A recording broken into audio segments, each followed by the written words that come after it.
Hi!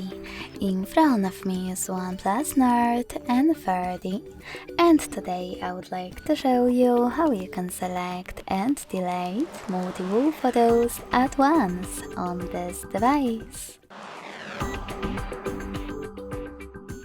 First of all, you need to open Photos app and then select Albums at the bottom in the middle.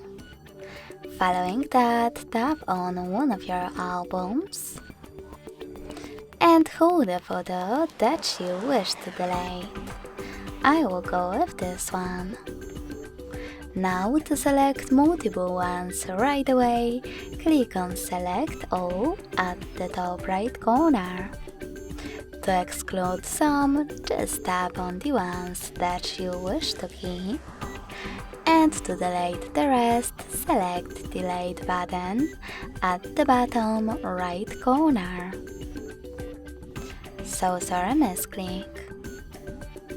Lastly, confirm your choice in the pop-up.